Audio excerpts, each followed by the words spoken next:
Shalom. Aku hendak berbicara tentang skema kitab Wahyu yang disempurnakan berdasarkan Matius pasal 24. Berdasarkan Matius pasal 24. Sebelumnya, ayo Mbak, ini maju ke depan aja. Maju agak ke sini ke depan, Mas. Maju aja ke depan. Ayo cepat.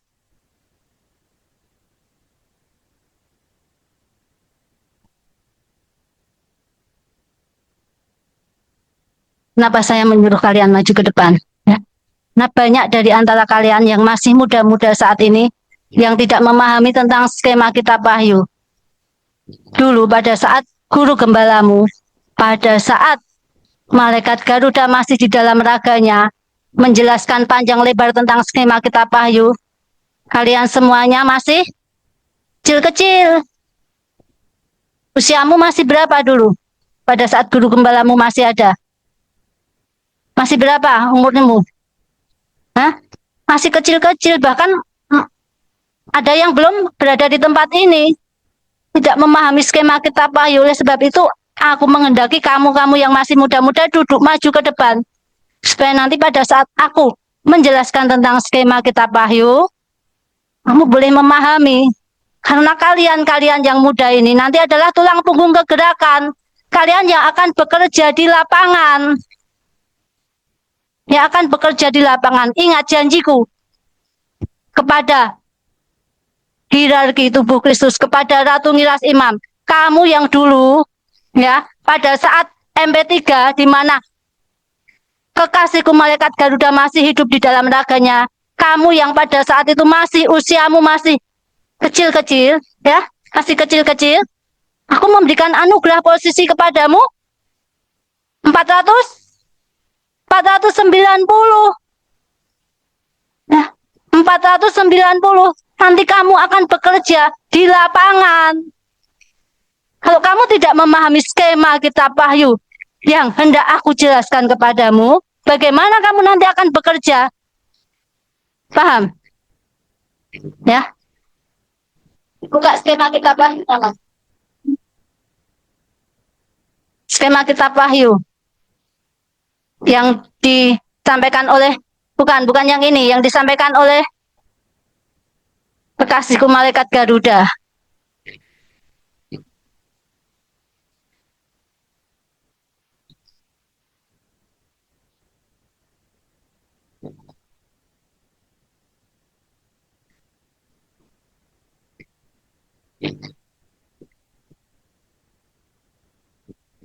Ya.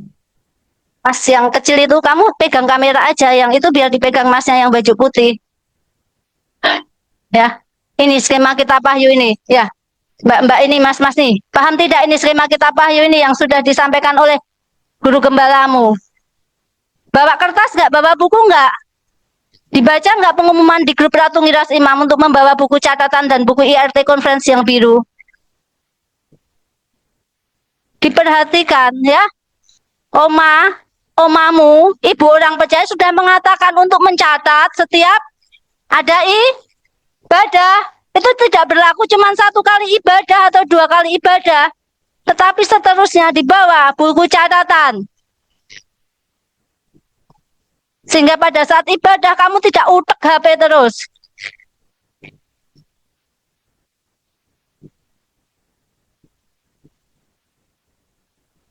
Diambil cepat buku catatannya.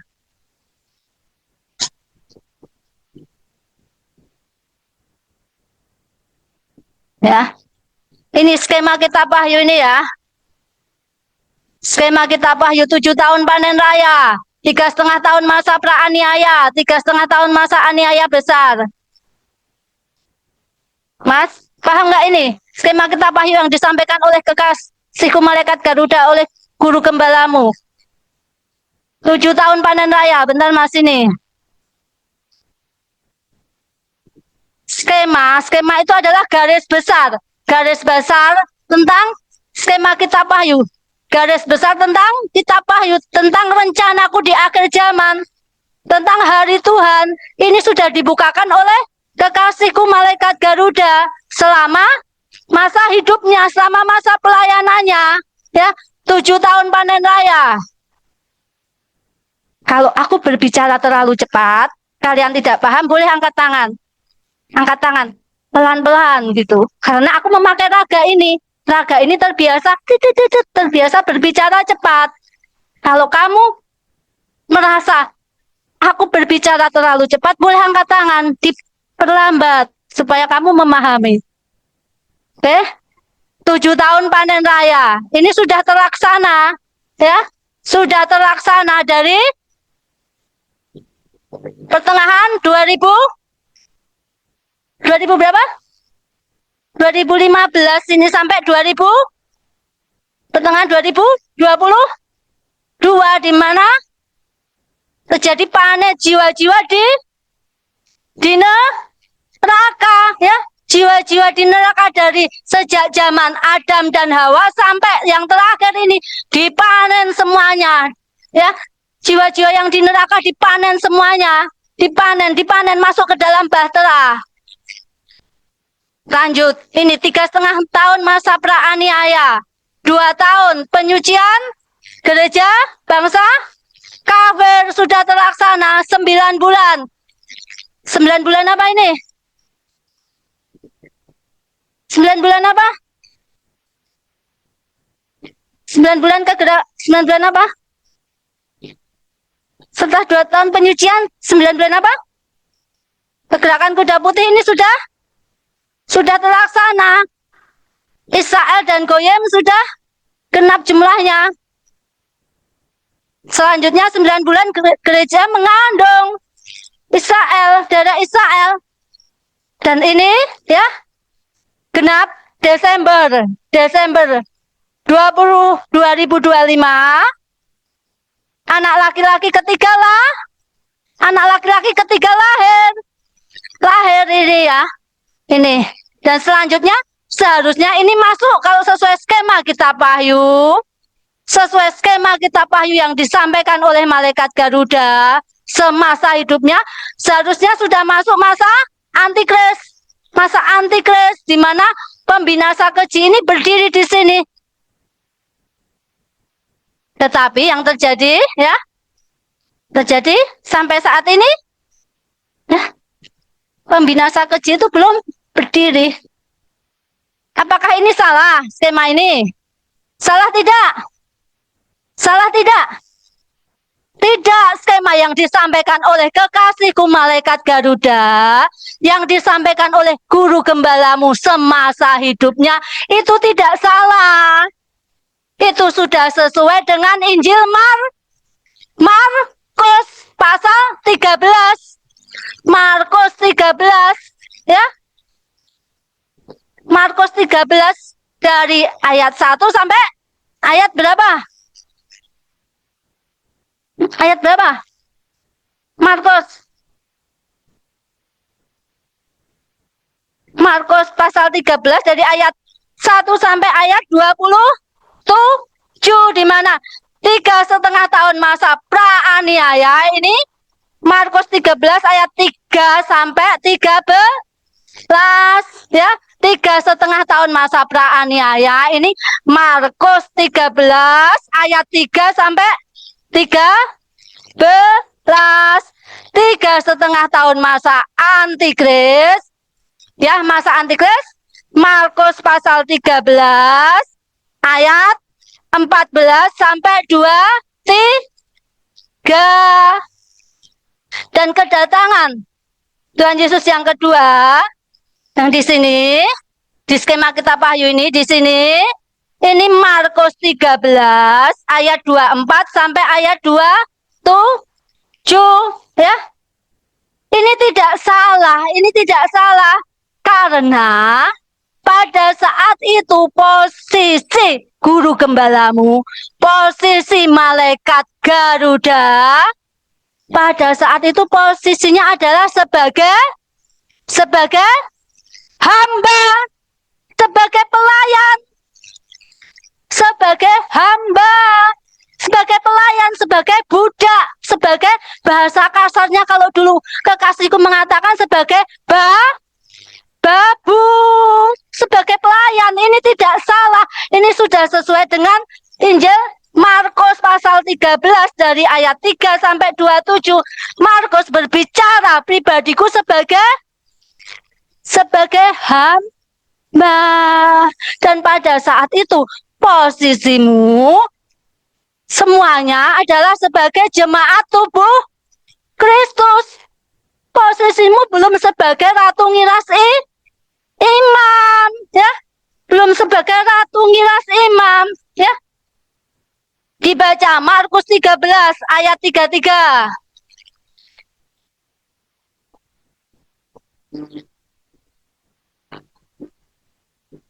Nasihat supaya berjaga-jaga. Hati-hatilah dan berjaga-jagalah, sebab kamu tidak tahu bila manakah waktunya tiba.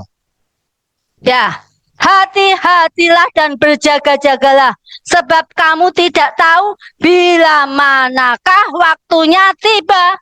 Hati-hati dan berjaga-jaga, tujuan dari aku mengutus malaikat Garuda, mengutus guru gembalamu, ya, untuk menyampaikan, memberitahukan skema kitab Wahyu tersebut, ya, dengan tahun-tahunnya, di dalam setiap ibadah, di dalam setiap KKR, di dalam setiap fellowship, di dalam IRT conference, ya, supaya kamu jemaat tubuh Kristus selalu berjaga-jaga dan berhati-hati, karena kamu tidak tahu kapan waktunya tiba. Ayat 34. Lanjut. Halnya sama seperti seorang yang bepergian, yang meninggalkan rumahnya dan menyerahkan tanggung jawab kepada hamba-hambanya, masing-masing dengan tugasnya, dan memerintahkan penunggu pintu supaya berjaga-jaga. Ya, dan halnya sama seperti seorang yang bepergian, yang meninggalkan rumahnya dan menyerahkan tanggung jawab kepada hamba-hambanya, masing-masing dengan tugasnya, dan memerintahkan penunggu pintu supaya berjaga-jaga, ya. Aku Bapak Adone, bahkan malaikat Garuda, pada saat dia menyampaikan skema kitab Wahyu tersebut, dia sudah tahu bahwa suatu saat kelak ia harus pergi melaksanakan janjinya. Janji apa? Janji kematian yang sudah ditandatanganinya pada saat dia menerima pewahyuan kitab Wahyu dalam pola tabernakel yang menampilkan hierarki tubuh Kristus pada tanggal 13 November 1987, ya. Kekasihku malaikat Garuda sudah menandatangani perjanjian kematian dengan aku, bahwa suatu saat kelak kamu harus pergi untuk melaksanakan keputusanku, ya. Dia tahu bahwa saatnya dia harus pergi, meninggalkan rumahnya, meninggalkan pelayanannya, meninggalkan hierarki tubuh Kristus yang adalah rumahku. Hierarki tubuh Kristus yang adalah rumahku, dan menyerahkan tanggung jawab tersebut kepada hamba-hambaku, kepada kamu semuanya. Kamu yang adalah hamba-hambaku, semuanya dengan tugasnya masing-masing, ya, dengan tugasnya masing-masing. Tugas tersebut nanti yang akan aku pertanyakan pada saat aku datang menyatakan diriku sekali lagi. Aku yang mempribadi di dalam tubuh jiwa rohnya malaikat Garuda menyatu menjadi satu. Aku akan menanyakan tanggung jawab dari tugas yang sudah aku berikan kepada kamu semuanya, Ratu Ngiras Imam. Lanjut ayat 35. Karena itu berjaga-jagalah, sebab kamu tidak tahu bila manakah tuan rumah itu pulang, menjelang malam, atau tengah malam, atau larut malam, atau pagi-pagi buta. Ya, ayat 35. Ya, ayat berapa? 35. Karena itu berjagalah sebab kamu tidak tahu bila manakah tuan rumah itu pulang, menjelang malam, atau tengah malam, atau larut malam, atau pagi-pagi buta. Dengan skema kitab Wahyu yang sudah aku berikan melalui malaikat Garuda beserta tahun-tahunnya, ya. Aku ingin kamu semuanya, Ratu Ngiras Imam kesayanganku, istriku, kamu berjaga-jaga. berjaga-jaga, karena kamu tidak tahu kapan aku datang. Menjelang malam, atau tengah malam, atau larut malam, atau pagi-pagi buta, pagi dini hari. Ya, seperti peristiwa kebangkitan anak manusia itu terjadi pada pagi dini hari. Oleh sebab itu aku melatih kamu untuk melakukan doa, puasa, melek selama berapa? 175 hari. Itu tidak berhenti sampai di situ. Meskipun mungkin tidak ada PM di gerejanya masing-masing, tetapi di rumah kamu masing-masing berjaga-jaga, ya, berjaga-jaga, ambil doa, ya, doa malam atau doa pagi. Dini hari, pagi, buta-buta itu sampai pagi. Karena kamu tidak tahu kapan aku datang, menjelang malam, tengah malam, larut malam, atau pagi-pagi buta. Kalau permintaan ibu orang percaya, dia menginginkan kegenapan Wahyu 10, pagi, dini, hari. Pagi dini hari. Lanjut, ayat 36. Supaya kalau ia tiba-tiba datang, jangan kamu didapatinya sedang tidur. Ya, supaya pada saat aku datang, kamu semuanya tidak sedang tertidur. Baik itu tidur jasmani maupun tertidur rohanimu. Ya, rohanimu tidak tertidur karena kamu tidak tahu masa. Ya, tidak tahu masa, tidak tahu tentang skema kitab Wahyu beserta tahun-tahunnya yang disampaikan oleh kekasihku malaikat Garuda. Kamu tertidur, rohanimu tertidur. Ya, kamu kehilangan arah hidup, kehilangan kepekaan, kehilangan gairah, kehilangan kesadaran diri, hidup menuruti keinginan duniawi. Lanjut. Apa yang kukatakan kepada kamu, kukatakan kepada semua orang, berjaga-jagalah. Ya, apa yang kukatakan ini kepada kamu semuanya, Ratu Miras Imam, ini juga kukatakan kepada semua orang, ya. Skema kitab Wahyu itu sudah dikumandangkan.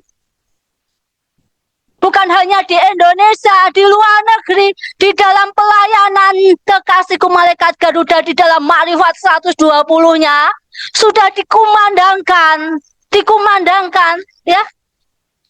Sampai di sini paham? Ya, tentang skema kitab Wahyu yang disampaikan oleh malaikat Garuda semasa hidupnya, paham? Ini sesuai dengan Markus pasal 13, ya. Tidak salah ini skemanya, ini tidak salah, tidak ada yang salah. Karena skema kitab Wahyu yang ini aku yang memberi. Aku yang memberi di dalam Dewan Musyawarah, di dalam, ya, pada saat dia menerima pewahyuan 13 November 1987, ini tidak salah. Tidak salah. Tidak salah. Sampai di sini paham? Ya. Sudah paham? Aku hendak melanjutkan, ya. Setelah Wahyu 10 nanti, ya, sesaat lagi setelah Wahyu 10 digenapi, di mana malaikat yang kuat turun dari surga, ya, bangkit dari kematiannya, hidup kembali, menjejakkan kakinya di base camp kandang anjing Kanani, di mana aku menggenapi janjiku kepada ibu orang percaya, ya, janji yang aku ucapkan pada bulan Juli 2016 di mana? Di mana? Di Bebas, di Jawa Timur, ya. Aku berjanji kepada ibu orang percaya, aku mengatakan laksanakan doa puasa selama 10 hari. Nanti hari ke-10 aku akan membawa kembali kekasihku malaikat Garuda, akan membawa kembali suamimu, ya, akan membawa suamimu kembali pulang. Aku katakan itu kepada ibu orang percaya. Dan hal itu yang disampaikan oleh ibu orang percaya melalui ya melalui humasnya disampaikan ke semua hierarki tubuh Kristus. Pesan yang aku berikan kepada ibu orang percaya disampaikan persis, plek ketiplek kalau bahasanya manusia, persis kepada hierarki tubuh Kristus. Dan hal ini yang menimbulkan kegoncangan dahsyat atas hierarki tubuh Kristus, karena mereka mengartikan secara huruf, secara teks, secara apa yang aku katakan 10 hari, ya, mereka artikan 10 hari. Ini menimbulkan keguncangan yang teramat dahsyat atas hierarki tubuh Kristus. Aku maha penguji hati manusia. Maha penguji hati manusia. Dari peristiwa ini, satu guru dari Indonesia gugur, rontok. Satu guru dari Indonesia gugur, rontok. Karena sikapnya yang kurang ajar. Dari peristiwa ini, satu guru dari Indonesia gugur, rontok. 1 hari, 1 tahun, 10 hari, 10 tahun. Juli 2016 sampai Juli 2026 sudah 10 tahun, ya, memasuki tahun yang ke-10. Saatnya aku menggenapi janjiku kepada ibu orang percaya. Saatnya aku menggenapi janjiku kepada ibu orang percaya, membawa kembali suaminya, ya, membawa kembali suaminya. Saatnya Wahyu 10 digenapi. Malaikat yang kuat, yang gagah turun dari surga. Bukan hanya sekedar malaikat yang gagah, tetapi di dalam raganya, di dalam tubuh jiwa rohnya, aku mempribadi secara sempurna. Saatnya Ibrani 9:28 digenapi, ya.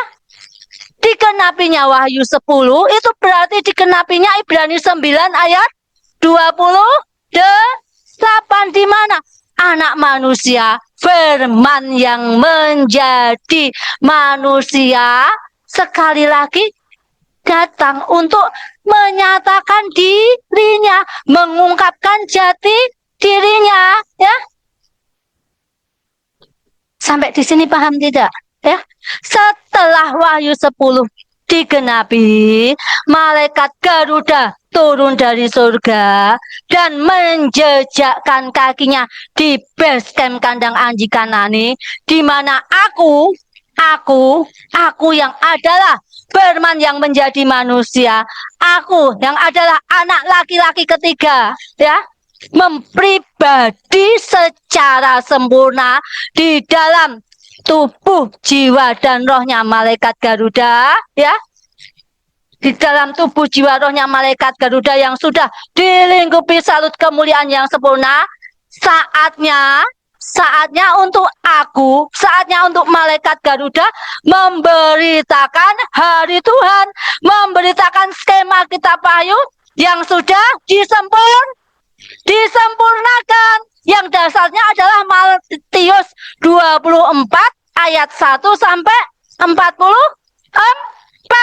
di mana di dalam Matius 24 tersebut dituliskan peristiwa hari Tuhan secara runtut, berbeda dengan Markus pasal 13. Kalau Markus pasal 13 ini skema kitab Wahyu yang sudah disampaikan oleh malaikat Garuda, posisinya sebagai hamba, ya. Disampaikan oleh malaikat Garuda selama hidupnya. Posisi dia pada saat menyampaikan skema ini sebagai hamba. Tetapi nanti pada saat Wahyu 10 itu digenapi, ya, dibuka skema yang baru, Mas. Wahyu 10 digenapi, yang artinya Ibrani 9:28 digenapi. Nanti yang disampaikan adalah ini, skema kitab Wahyu yang sudah disempurnakan, ya. Skema kitab Wahyu yang sudah disempurnakan, ya. Pada saat itu nanti di dalam malaikat Garuda berbicara tentang skema kitab Wahyu yang sudah mengalami penyempurnaan. Posisinya bukan sebagai malaikat Garuda sendiri, ya. Pada saat malaikat Garuda nanti mengumandangkan, menyampaikan Matius 24 ayat 1 sampai 44, yaitu menyampaikan skema kitab Wahyu yang sudah disempurnakan ini, posisi malaikat Garuda bukan sebagai pribadi malaikat Garuda sendiri, tetapi di dalamnya ada aku yang sudah mempribadi menjadi suatu kesatuan. Ya, aku yang adalah anak laki-laki ketiga. Aku adalah raja di atas segala raja, Tuhan di atas sekalian Tuhan. Wahyu 19 ayat 16 dibaca, Wahyu 19 ayat 16.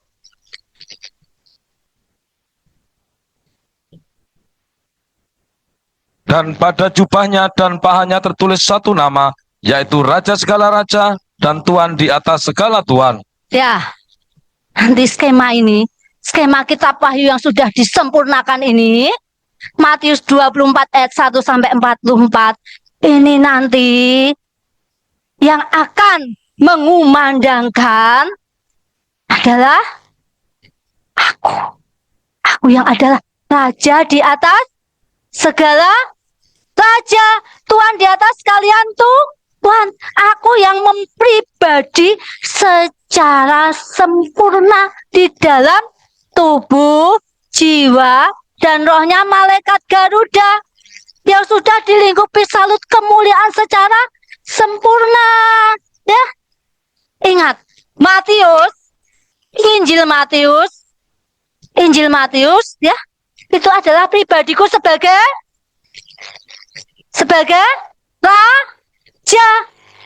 raja, ya. Kalau saat ini aku menyampaikan hal ini kepada kamu, ya, karena kamu adalah istriku, kamu adalah kekasihku, ya, istriku, Ratu Miras Imam kesayanganku. Aku memakai raga dari budak kecil ini. Aku datang bukan sebagai pencuri. Aku datang sebagai suamimu. Ya, aku datang sebagai suamimu yang akan melamar kamu, yang akan membawa kamu menapaki perjalanan mempelai, yang akan menikahi kamu. Aku datang bukan sebagai pencuri.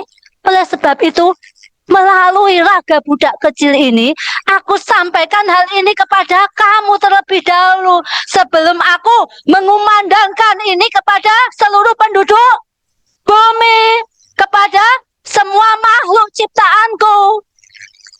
Ya, dibaca Markus 16 ayat 15. Markus 16 ayat 8 dulu, Mas. Markus 16 ayat 8. Lalu mereka keluar dan lari meninggalkan kubur itu, sebab gentar dan dahsyat menimpa mereka. Mereka tidak mengatakan apa-apa kepada siapapun juga karena takut. Dengan singkat mereka sampaikan semua pesan itu kepada Petrus dan teman-temannya. Sesudah itu Yesus sendiri dengan perantaraan murid-muridnya memberitakan dari timur ke barat berita yang kudus dan tak terbinasakan tentang keselamatan yang kekal itu. Peristiwa ini terjadi setelah kebangkitan anak manusia, di mana Yesus sendiri dengan perantaraan murid-muridnya memberitakan dari timur ke barat berita yang kudus dan tak terbinasakan tentang keselamatan yang kekal, tentang Injil yang kekal. Ya, aku yang akan pergi ke seluruh dunia, aku yang mempribadi di dalam malaikat Garuda bersama tim dari timur, tim malaikat Garuda pergi ke seluruh dunia memberitakan ya berita yang kudus yang tidak terbinasakan tentang keselamatan yang kekal, tentang keselamatan yang kekal. Dibaca Markus 16 ayat 15. Lalu ia berkata kepada mereka, pergilah ke seluruh dunia, beritakanlah Injil kepada segala makhluk. Siapa yang percaya dan dibaptis akan diselamatkan. Ya, berhenti. Ayat 15 saja. Lalu ia berkata kepada mereka, pergilah ke seluruh dunia, beritakanlah Injil kepada segala makhluk. Ini juga perintah ini, peristiwa ini terjadi setelah kebangkitan anak manusia. Ya, pergilah ke seluruh dunia, beritakanlah Injil kepada segala makhluk. Kalau dalam bahasa Inggrisnya itu kepada every creature, segala ciptaanku, ya, kepada segala ciptaanku. Aku bersama dengan tim dari timur, tim malaikat Garuda, aku yang menjadi satu dengan malaikat Garuda bersama dengan tim hierarki inti tubuh Kristus akan berderap dari satu kota ke kota, dari satu negara ke negara, memberitakan, mengumandangkan hari Tuhan, mengumandangkan Injil yang kekal, ya, mengumandangkan ini skema kitab Wahyu yang sudah disempurnakan ini, ya, pemberitaan tentang hari Tuhan. Skema kitab Wahyu yang disempurnakan ini sudah diawali dengan pemberitaan oleh ibu orang percaya, ya, oleh ibu orang percaya. Ini skema kitab Wahyu yang disempurnakan ini. Sebelum aku berbicara tentang ini, ibu orang percaya sudah memberikan spoiler, memberikan pasal-pasalnya. Ya, masih ingat tidak? Ya, di saat ibu orang percaya berbicara tentang Bahtera, Exodus besar dan final, itu dilihat postingan di YouTube IRT tanggal 22 sampai 24 Juli 2022. Dilihat, didengarkan lagi, ya. Postingan di YouTube IRT tanggal 22 sampai 24 Juli 2022. Nanti didengarkan lagi. Yang kedua, berbicara tentang yang ini. Ini, Mas, dikecilin, Mas. Kecilkan. Ini, penambahan ini, yang ini. 3,5 tahun masa antikrisnya Israel. Ini ibu orang percaya sudah berbicara. Dasarnya adalah 70 sahabatnya Daniel. Dilihat postingan di YouTube IRT tanggal 15 September 2025. Didengarkan lagi. Jadi, skema kitab Wahyu yang disempurnakan ini bukan sesuatu yang baru bagi ibu orang percaya, bagi malaikat Garuda. Bukan. Semuanya ini sudah aku sampaikan di dalam Dewan Musyawarah. Sudah aku sampaikan pada saat kekasihku malaikat Garuda menerima pewahyuan 13 November 1987. Tetapi semuanya itu harus berbicara, diberitakan sesuai dengan waktunya. Orang percaya tahu banyak hal, tetapi tidak semuanya langsung disampaikan, tidak. Disampaikan satu persatu sesuai dengan perintahku, ya. Setahap demi setahap kamu diberi spoiler, diberi bocoran-bocoran. Nah, pada saat ibu orang percaya itu menyampaikan tentang sesuatu yang baru, aku mengamati hatimu, mengamati pikiranmu, otakmu, mengamati aku. Aku yang maha penguji hati manusia, mengamati hatimu. Apakah hatimu baik? Apakah kamu memiliki hati nurani yang baik? Toh, hatimu jahat. Aku mengamati semuanya. Mengamati semuanya.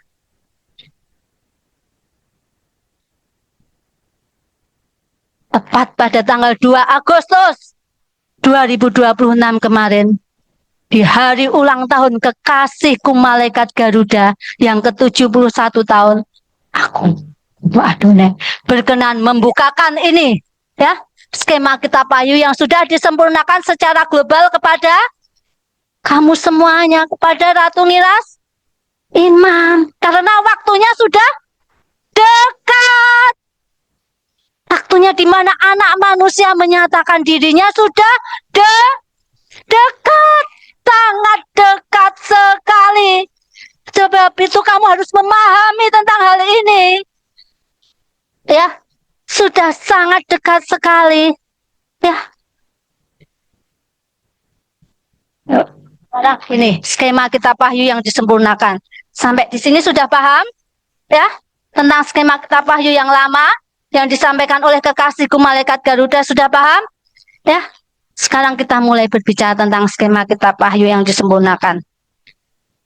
Skema kitab Wahyu yang disempurnakan ini, ya, dasarnya adalah Matius 24 ayat 1 sampai 44.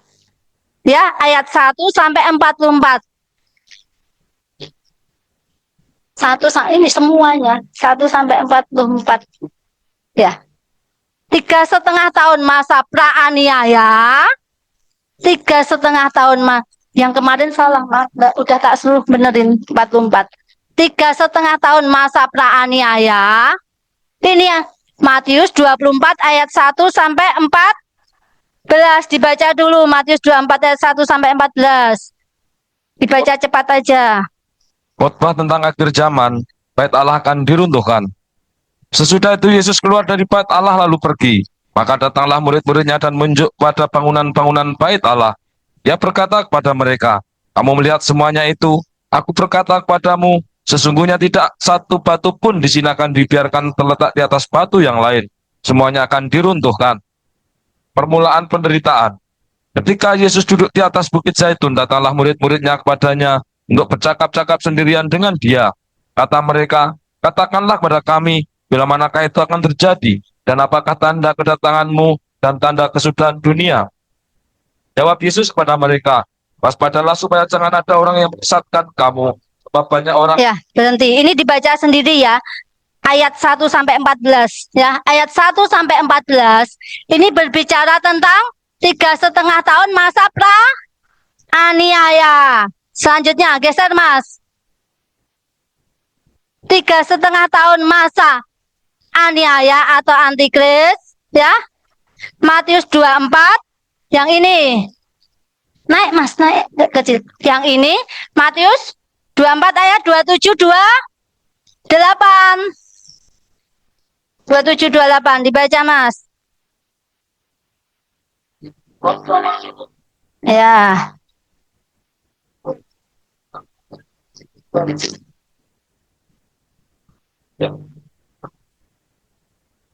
Ya, ini yang 3,5 tahun aniaya besar atau dikenal dengan perjalanan mempelai.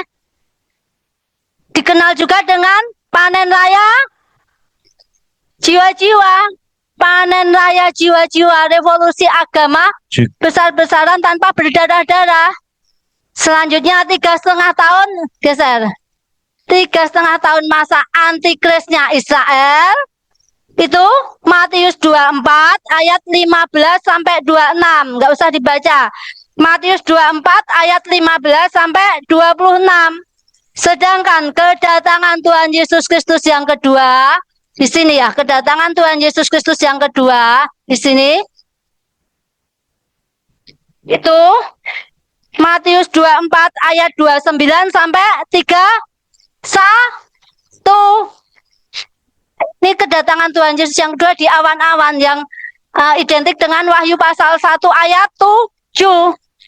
Ini dasarnya adalah Matius 24 ayat 27 sampai ayat 29 sampai 31. Dibaca Matius 24 ayat 29 sampai 31. Kedatangan anak manusia perumpamaan tentang pohon ara. Segera sesudah siksaan pada masa itu, matahari akan menjadi gelap, dan bulan tidak bercahaya, dan bintang-bintang akan berjatuhan dari langit, dan kuasa-kuasa langit akan goncang. Pada waktu itu akan tampak tanda anak manusia di langit, dan semua bangsa di bumi akan meratap, dan mereka akan melihat anak manusia itu datang di atas awan-awan di langit, Ayat 31. dengan segala kekuasaan dan kemuliaannya. Dan ia akan menyuruh keluar malaikat-malaikatnya dengan meniup sangkakala yang dahsyat bunyinya, dan mereka akan mengumpulkan orang-orang pilihannya dari keempat penjuru bumi, dari ujung langit yang satu ke ujung langit yang lain. Ya. Tariklah pelajaran dari Ya, berhenti ya.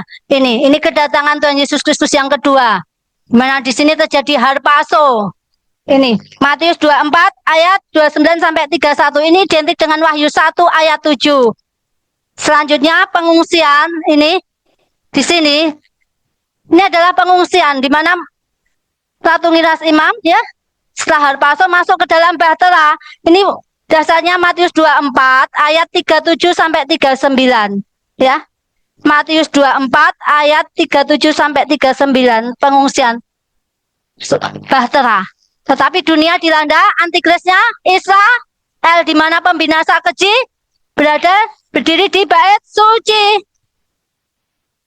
Bait suci secara global ya, yang ini secara global.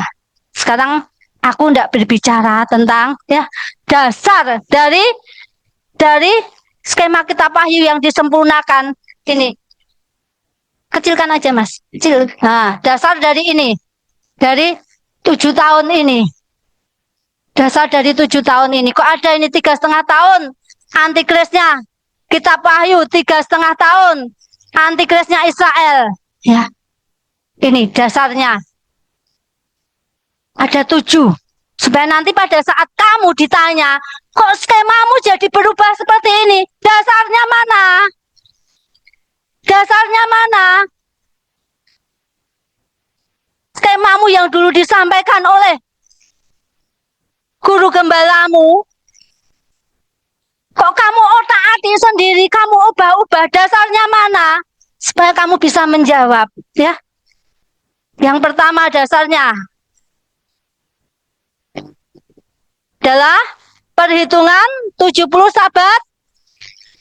Perhitungan 70 sahabat Daniel.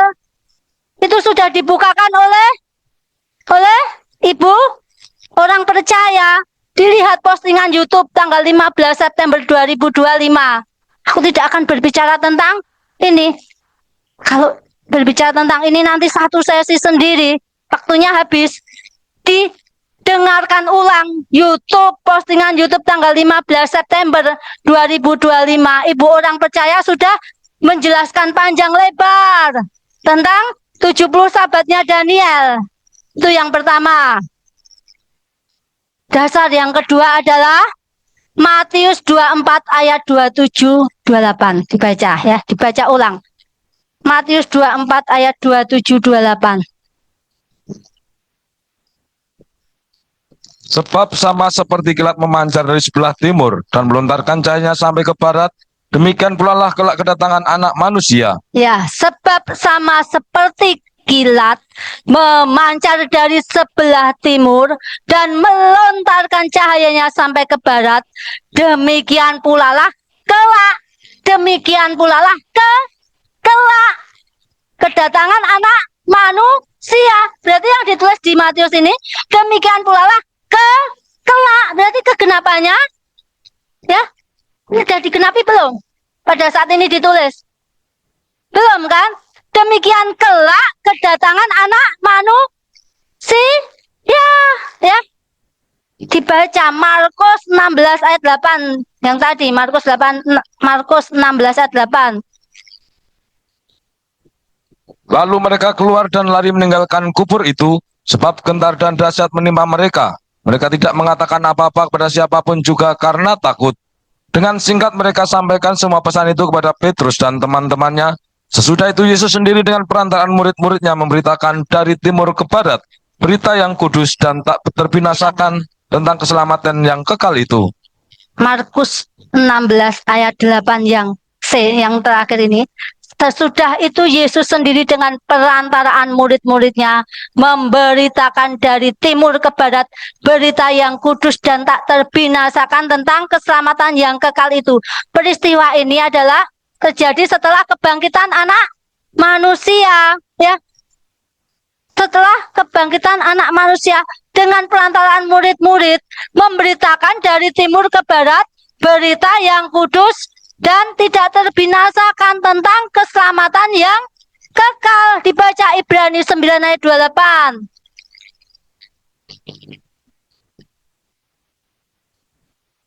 Demikian pula Kristus hanya satu kali saja mengorbankan dirinya untuk menanggung dosa banyak orang. Sesudah itu ia akan menyatakan dirinya sekali lagi tanpa menanggung dosa untuk menganugerahkan keselamatan kepada mereka yang menantikan dia. Ya, aku datang. Ya. Aku dulu pernah datang. Dulu 2000 tahun yang lalu datang untuk menanggung dosa banyak orang. Menanggung dosa banyak orang. Tetapi aku akan datang sekali lagi untuk menyatakan diriku, mengungkapkan jati diriku, pribadiku. Tertulis di mana? Di dalam Matius, Markus, Lukas, Yohanes. Itu adalah Injil yang kekal, itu adalah pribadiku, ya. Injil yang kekal. Dan aku datang untuk menganugerahkan keselamatan yang kekal. Wahyu 14 ayat 6 dibaca.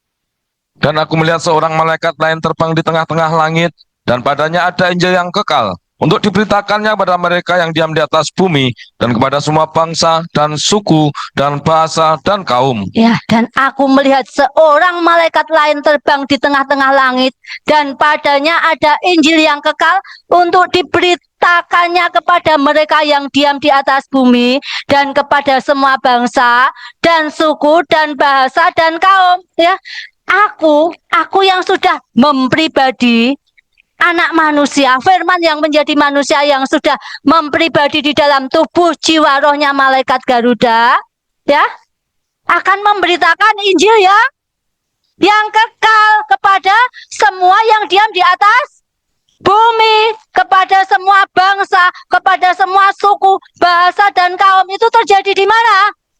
Terjadi di mana? Di sini. Di dalam perjalanan mempelai. Di mana aku yang sudah mempribadi di dalam malaikat Garuda bersama tim dari timur bergerak dari satu kota ke kota, dari satu negara ke negara, dari ujung langit satu ke ujung langit yang lain, memberitakan Injil yang kekal dari timur ke barat. Di sini peristiwanya, ya, di sini 3,5 tahun antikrisnya kitab Wahyu. Di sini peristiwanya, aku datang, ya, aku datang. Ini dulu belum diungkapkan oleh kekasihku malaikat Garuda, karena ini menyangkut kedatanganku sebagai suamimu yang akan mengajak kamu menjalani perjalanan mempelai. Ya.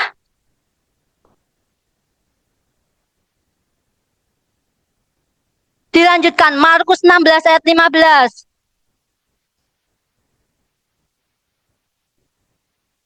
Lalu ia berkata kepada mereka, pergilah ke seluruh dunia, beritakanlah Injil kepada segala makhluk.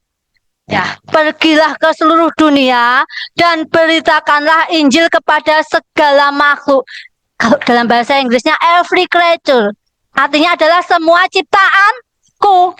Jadi, sejak kedatanganku di sini, sejak kedatangan anak manusia, firman yang menjadi manusia di sini, Injil yang kekal diberitakan kepada segala ciptaan ku kepada semua makhluk. Ini awal mula. Ini adalah awal mula cikal bakal digenapinya Filipi pasal 2 ayat 10 11 ya. Every creature, semua ciptaanku. Di sini Injil yang kekal diberitakan kepada semua makhluk, kepada semua ciptaanku. Mulai ya, ini awal mula cikal bakal digenapinya Filipi 2 ayat 10 sampai 11 dibaca. Filipi 2 ayat 10 sampai 11. Supaya dalam nama Yesus bertekuk lutut segala yang ada di langit dan yang ada di atas bumi Yang ada di langit, di atas bumi, dan yang ada di bawah bumi, ya. dan segala lidah mengaku Yesus Kristus adalah Tuhan bagi kemuliaan Allah Bapa. Ya, meskipun nanti kegenapannya, lanjut Mas, geser lagi sampai terakhir, geser lagi. Nah, kegenapannya ini nanti segala ciptaanku yang di langit, di bumi, di bawah bumi. Ini panen raya kedua, panen raya di neraka tahap kedua. Semuanya, semua ciptaanku, malaikat yang jatuh, itu ciptaanku atau bukan? Ini nanti kegenapannya di sini sampai nanti semuanya masuk dalam kerajaan surga yang kekal. Ya. Dibaca Matius 24 ayat 28.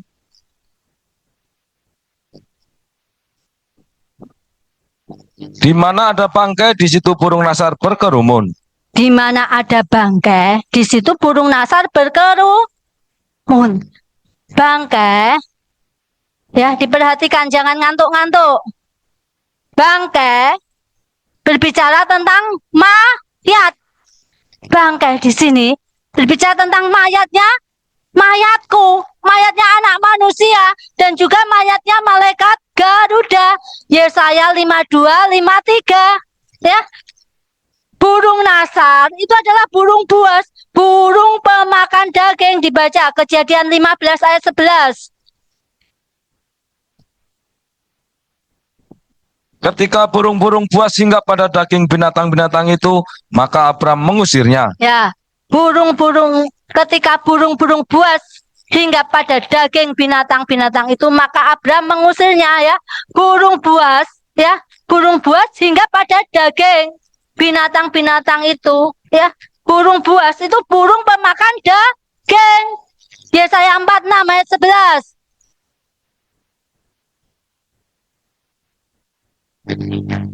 Yang memanggil burung buas dari timur dan orang yang memanggil burung buas dari timur dan orang yang melaksanakan putusanku dari negeri yang jauh. Ini berbicara tentang malaikat Garuda dan tim. Ya, bukan hanya malaikat Garuda seorang diri, tetapi tim. Yang artinya di mana ada bangkai, di situ burung nasar berkerumun. Artinya adalah di mana ada Tuhan Yesus, di mana ada anak manusia, di situ juga ada malaikat Garuda. Manunggaling kawula Gusti, Kisah Para Rasul 17 ayat 31. Di mana ada malaikat Garuda dan Tuhan Yesus, ya merupakan penyatuan. Di situ juga ada anak-anak Garuda. Ada burung nasar yang berkerumun, ada hierarki inti tubuh Kristus yang akan bergerak dari satu kota ke kota, dari satu negara ke negara, menjalani perjalanan mempelai dari timur ke barat. Di sini geser mas, geser kecil, lagi. Di sini ya, Matius 24 ayat 27-28, kegenapannya di sini. Itu dasar yang kedua. Sekarang dasar yang ketiga. Terlalu cepat tidak? Sudah diperlambat, masih terlalu cepat. Sudah diperlambat ini. Dasar yang ketiga dibaca Lukas 17. Lukas 17. Ya, dasar yang ketiga. Lukas 17 ayat 20 sampai 37. Lukas 17 ayat 20 37. Ini berbicara tentang kedatangan kerajaan Allah, yaitu pertanyaan dari orang Farisi tentang kedatangan kerajaan Allah. Dibaca. Kedatangan kerajaan Allah. Atas pertanyaan orang-orang Farisi, apabila kerajaan Allah akan datang, Yesus menjawab katanya, kerajaan Allah datang tanpa tanda-tanda lahiriah. Juga orang tidak dapat mengatakan, lihat ia ada di sini, atau ia ada di sana, sebab sesungguhnya kerajaan Allah ada di antara kamu. Dan ia berkata kepada murid-muridnya, akan datang waktunya kamu ingin melihat satu daripada hari-hari anak manusia itu, dan kamu tidak akan melihatnya.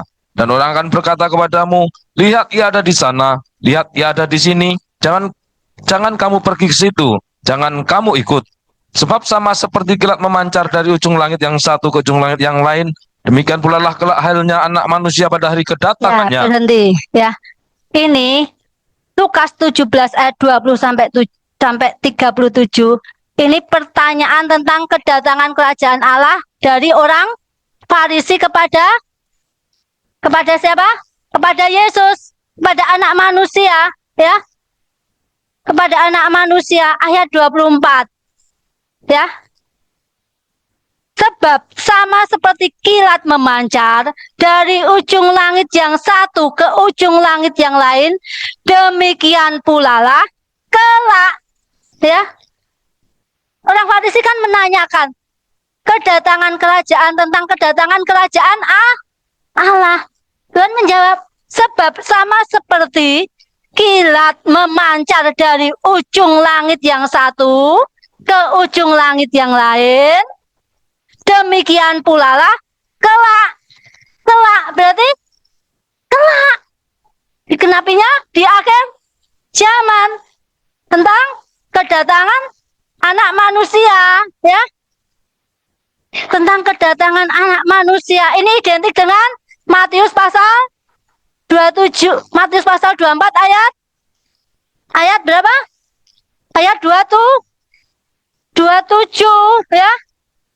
Aku akan datang, ya, melakukan perjalanan mempelai dari satu kota ke kota lainnya, dari satu negara ke negara lainnya, dari ujung langit yang satu ke ujung langit yang lain, ujung langit timur sampai ke ujung langit yang barat, ya. Sebab sama seperti kilat memancar dari ujung langit yang satu ke ujung langit yang lain, demikian pula lah kelak halnya kedatangan anak manusia, ayat 25. Tetapi ia harus menanggung banyak penderitaan dahulu dan ditolak oleh angkatan Ya, ini. tetapi pada saat itu Yesus berkata, anak manusia berkata, tetapi ia harus menanggung banyak penderitaan dahulu dan ditolak oleh angkatan ini, ya. Tetapi anak manusia tersebut harus menanggung banyak penderitaan dan ditolak oleh angkatan siapa? Angkatan Farisi yang bertanya kepada Yesus pada saat itu, ditolak, bahkan dibunuh,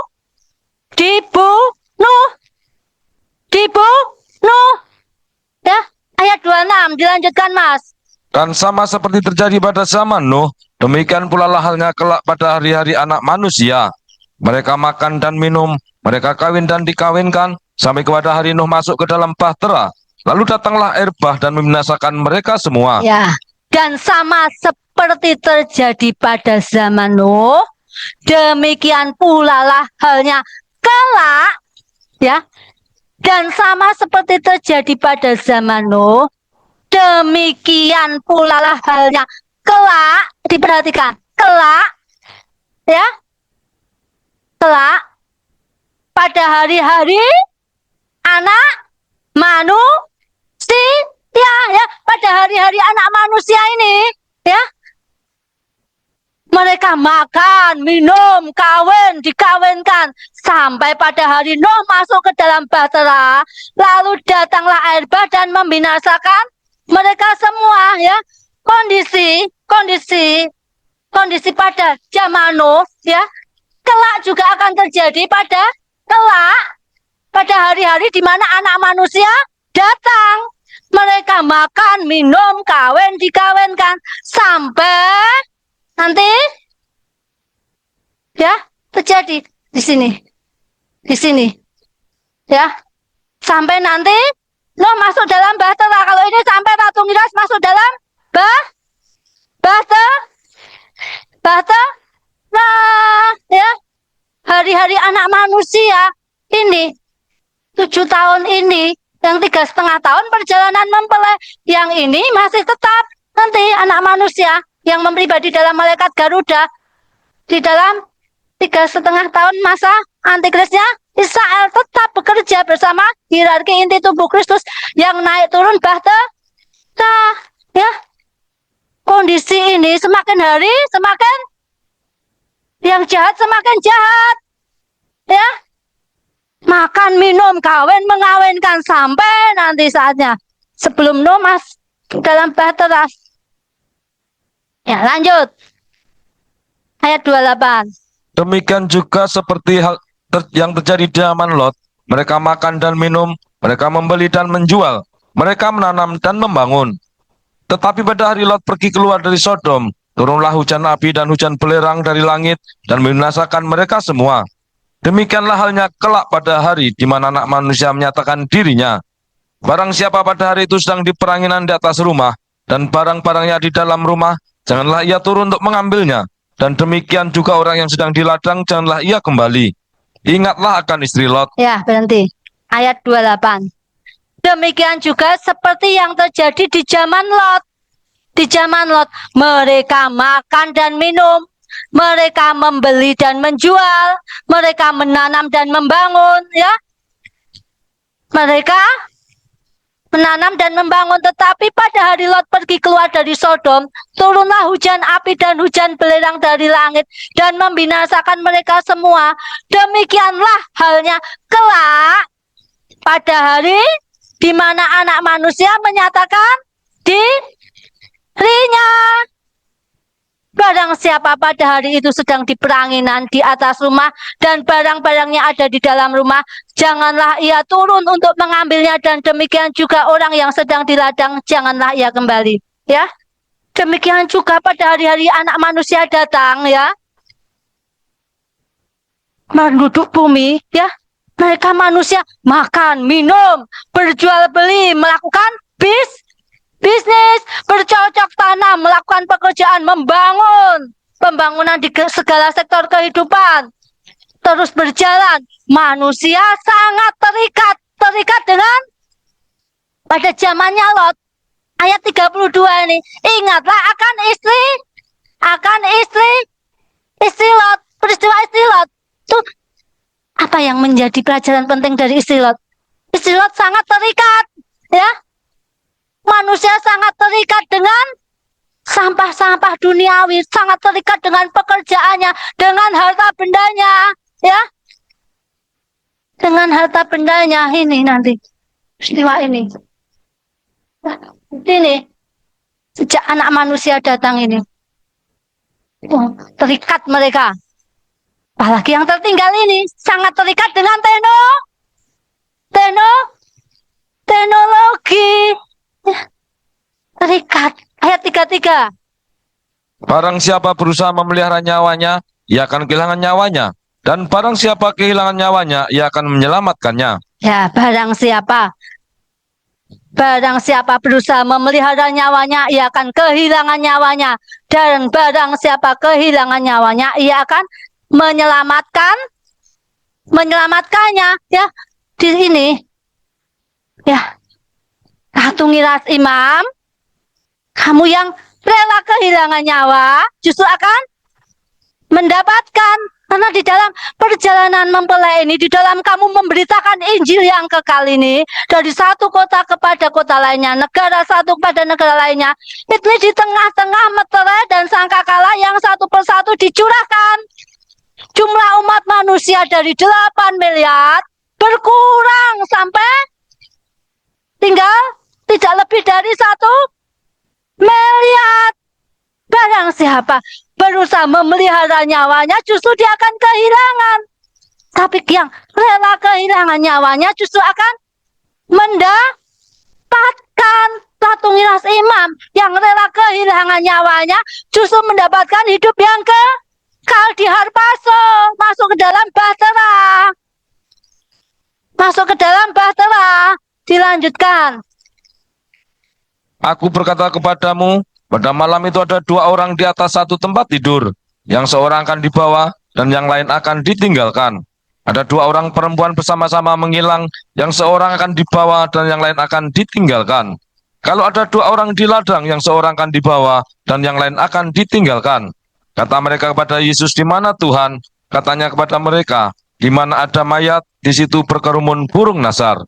Ayat 34. Aku berkata kepadamu, pada malam itu ada dua orang di atas satu tempat tidur, yang seorang akan dibawa dan yang lain akan ditinggalkan.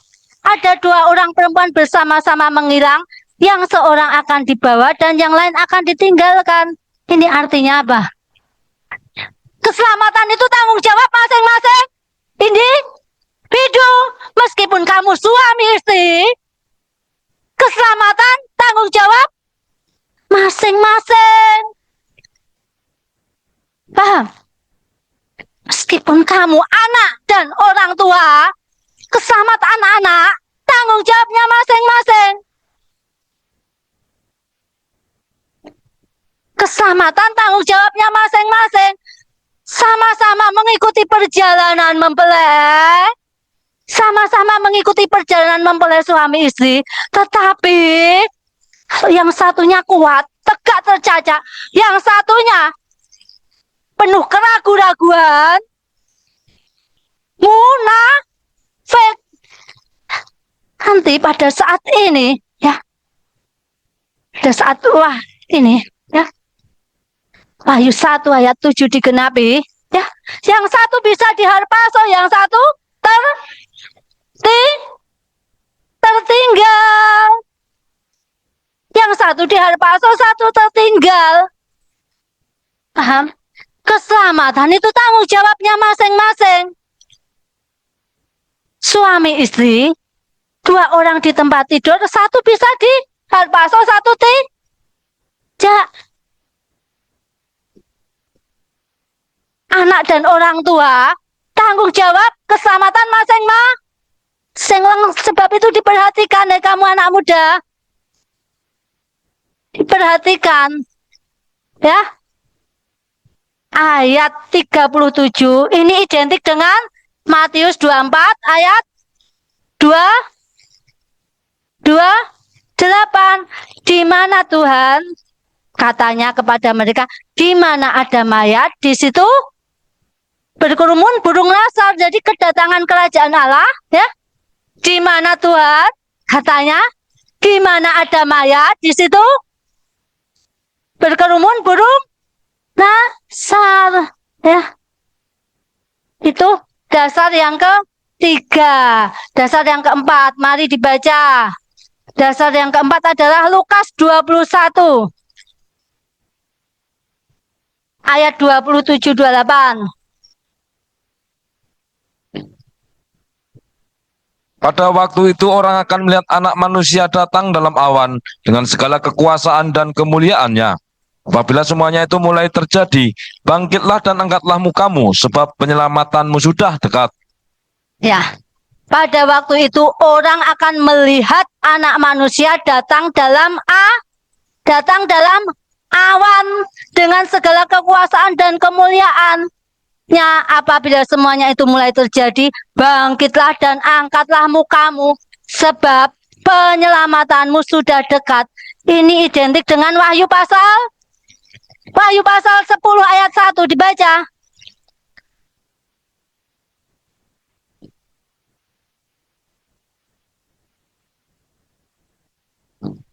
Dan aku melihat seorang malaikat lain yang kuat turun dari surga, berselubungkan Ya, awan. berhenti. Dan aku melihat seorang malaikat lain yang kuat turun dari surga, berselubungkan awan. Kalau di dalam Lukas 21 ayat 27 tadi, Anak Manusia datang dalam awan.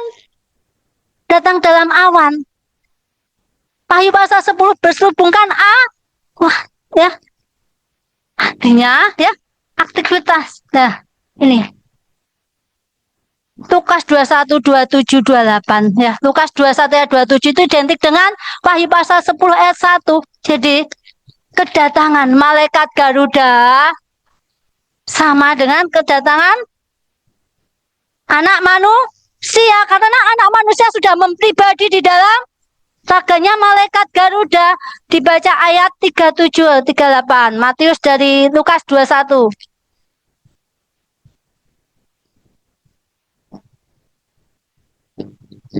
Pada siang hari Yesus mengajar di bait Allah, dan pada malam hari Ia keluar dan bermalam di gunung yang bernama Bukit Zaitun.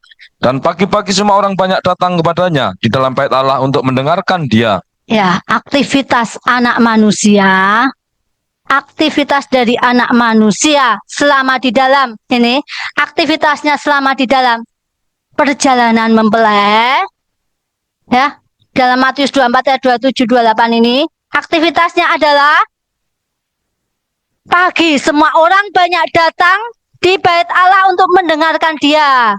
Siang hari mengajar di bait Allah, malamnya keluar dan bermalam di gunung atau Bukit Zaitun. Ya, aktivitasnya ya setiap hari pagi, siang, malam. Aktivitasnya pagi sampai siang itu memberitakan Injil, memberitakan firman, memberitakan Injil yang kekal. Malamnya bermakrifat, ya. Wahyu 14 ayat 6 dibaca, Mas. Biar hafal ya, dibaca.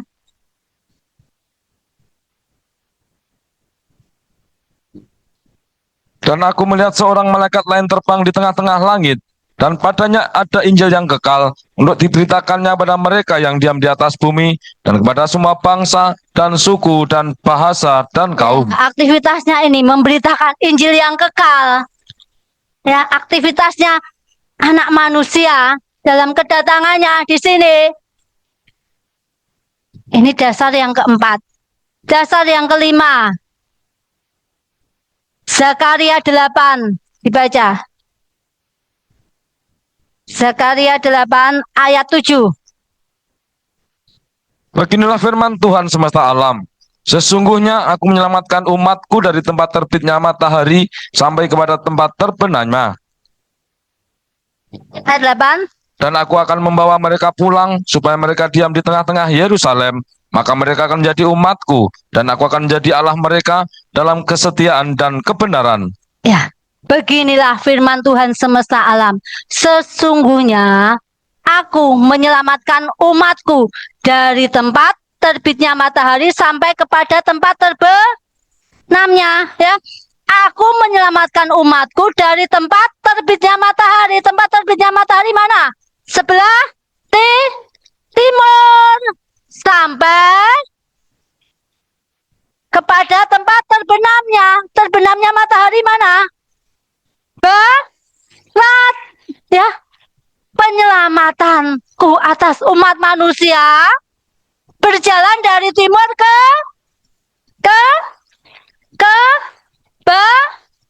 barat. Identik dengan Matius pasal 24 ayat 27, ya. Matius 24 ayat 27, ayat 8 ini ya. Dan aku akan membawa mereka pulang. Aku akan membawa mereka pulang supaya mereka diam di tengah-tengah Yerusalem. Maka mereka akan menjadi umatku.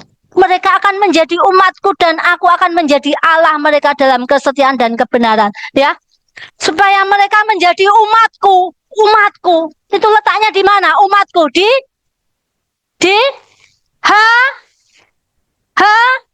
halaman. Umatku, warga kerajaan surga. Jadi, ya, Zakaria pasal 8 ayat 7 sampai 8 ini, ya. Penyelamatan dimulai dari timur ke barat. Di sini terjadi panen jiwa-jiwa. panen raya. Jiwa-jiwa yang dibantu oleh manusia astral akan banyak dimenangkan orang-orang keturunan Goyim dari Ismail. Ismail itu bukan berbicara tentang agama loh ya. Bukan. Goyim. Ya. Goyim. Goyim kan ada 2 golongan ya. Yang kemarin saya sudah ungkapkan. Ya. Jadi akan banyak dimenangkan dari orang-orang dari Goyim yang belum mengenal aku. Yang belum mengenal aku. Terjadi panen raya jiwa besar-besaran. Dibantu oleh manusia astral di dalam ini perjalanan mempelai ini, di mana aku sendiri yang akan memberitakan Injil yang kekal. Memberitakan Injil yang kekal akan terjadi panen raya jiwa-jiwa terbanyak dari halaman. Mereka akan percaya pada saat percaya terkena ya, karena di sini meterai dan sangkakala mulai dicurahkan satu persatu. Jumlah umat manusia dari 8 miliar tinggal tidak lebih dari 1 miliar percaya menerima aku terkena meterai, mati, selamat, terkena virus, terkena bencana alam, selamat.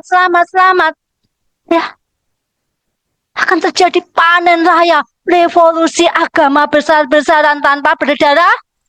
Darah itu yang dulu dikatakan oleh kekasihku malaikat Garuda. Di sini mereka akan nih ayat 8 diulangi. Dan aku akan membawa mereka pulang supaya mereka diam di tengah-tengah Yerusalem, maka mereka akan menjadi umatku. Dan aku akan menjadi Allah mereka dalam kesetiaan dan kebenaran. Ya, menjadi umatku, menjadi warga kerajaan surga. Di sini panen raya jiwa besar-besaran. Sini bantu oleh manusia astral. Itu dasar yang kelima.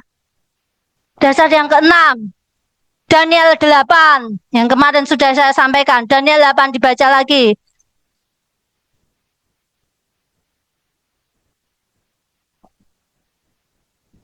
Ayat 12 sampai 14. Sewaktu kebaktian diadakan secara fasik menggantikan korban sehari-hari, kebenaran dihempaskannya ke bumi, dan apapun yang dibuatnya semuanya berhasil. Kemudian kudengar seorang kudus berbicara, dan seorang kudus lain berkata kepada yang berbicara itu, sampai berapa lama berlaku penglihatan ini, yakni korban sehari-hari dan kefasikan yang membinasakan, tempat kudus yang diserahkan dan bala tentara yang diinjak-injak? Maka ia menjawab, sampai lewat 2300 petang dan pagi, lalu tempat kudus itu akan dipulihkan dalam keadaan yang wajar. Ayat 12 ya, ayat 12. Suatu kebaktian diadakan secara fasik menggantikan korban sehari-hari. Kebenaran dihempaskannya ke bumi, dan apapun yang dibuatnya semuanya berhasil. Kemudian kudengar seorang kudus berbicara, dan seorang kudus lain berkata kepada yang berbicara itu, sampai berapa lama berlaku penglihatan ini, yakni korban sehari-hari dan kefasikan yang membinasakan, tempat kudus yang diserahkan dan bala tentara yang diinjak-injak. Ini berbicara tentang masa antikris. Maka ia menjawab, sampai lewat 2300 petang dan pagi, lalu tempat kudus itu akan dipulihkan dalam keadaan yang wajar. Ya, 2300 petang dan pagi, setelah itu tempat kudus itu akan dipulihkan. Ya, akan dipulihkan. Ayat 26.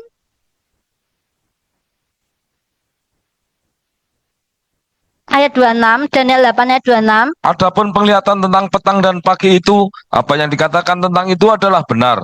Tetapi engkau sembunyikanlah penglihatan itu, sebab hal itu mengenai masa depan yang masih jauh. Ya, adapun penglihatan tentang petang dan pagi itu, apa yang dikatakan tentang itu adalah benar. Tetapi engkau, Daniel, sembunyikanlah penglihatan itu, sebab hal itu mengenai masa depan yang masih jauh. Masih jauh. Ini dikenapinya di akhir zaman. Ya, ini 2.300 petang dan pagi. 2.300 petang dan pagi. Yang di sini 3,5 tahun masa antikrisnya Israel, 1.260 hari. Pembinasa keji di sini berdiri mulai memerintah selama 1.260 hari. Sisanya 1.040.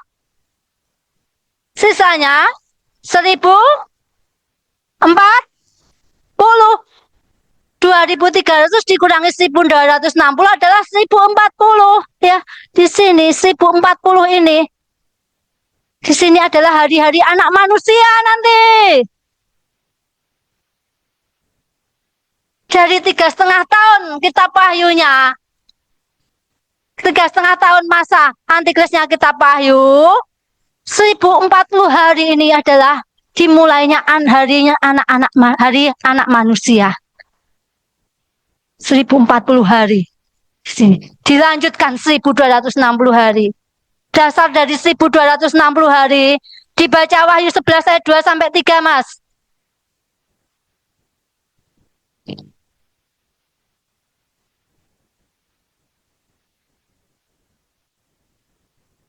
Tetapi kecualikan pelataran bait suci yang di sebelah luar, janganlah engkau mengukurnya, karena ia telah diberikan kepada bangsa-bangsa lain, dan mereka akan menginjak-injak kota suci 42 bulan lamanya.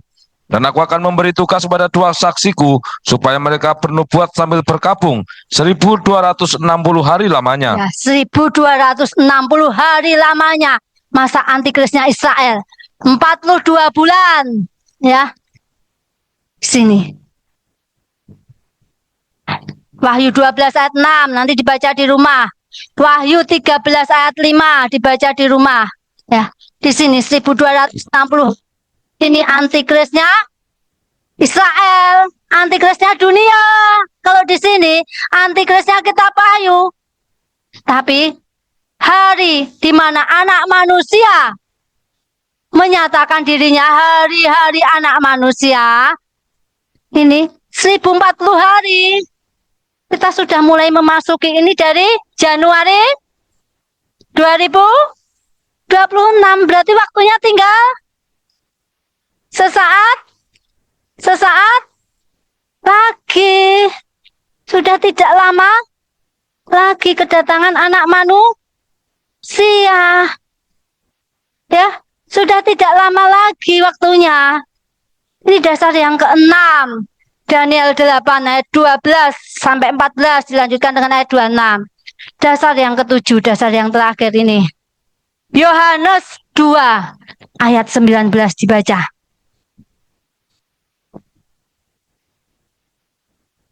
Jawab Yesus kepada mereka, rombak bait Allah ini, dan dalam 3 hari aku akan mendirikannya kembali.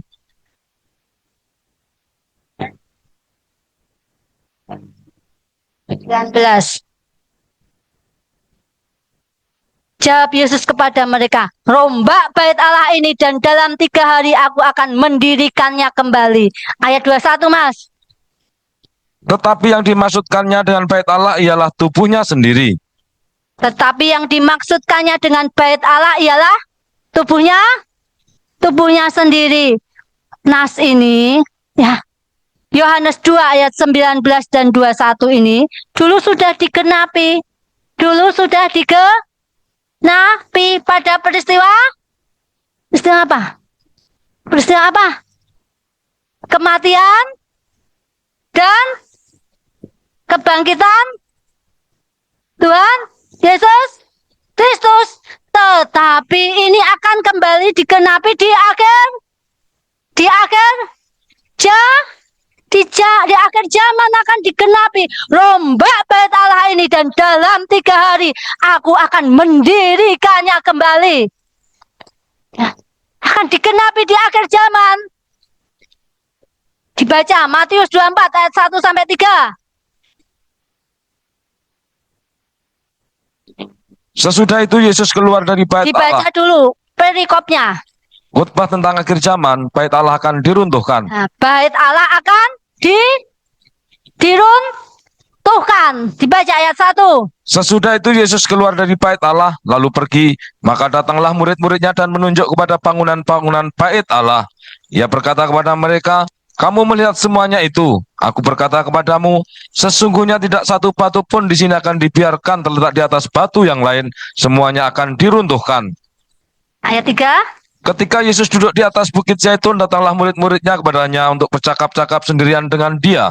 Kata mereka, katakanlah pada kami bila manakah itu akan terjadi, dan apakah tanda kedatanganmu dan tanda kesudahan dunia. Ya, Matius 24 ayat 1-3. Perikopnya adalah bait Allah akan diruntuhkan. Sesudah itu Yesus keluar dari bait Allah, lalu pergi. Maka datanglah murid-muridnya dan menunjuk kepada bangunan-bangunan bait Allah. Ia berkata kepada mereka, kamu melihat semuanya itu? Aku berkata kepadamu, sesungguhnya tidak satu batu pun di sini akan dibiarkan terletak di atas batu yang lain. Semuanya akan diruntuhkan. Ayat 3. Ketika Yesus duduk di atas bukit Zaitun, datanglah murid-muridnya kepadanya untuk bercakap-cakap sendirian dengan dia. Kata mereka, katakanlah kepada kami, bila manakah itu akan terjadi, dan apakah tanda kedatanganmu dan tanda kesudahan dunia. Ya, di dalam ayat 3 ini ada 3 pertanyaan.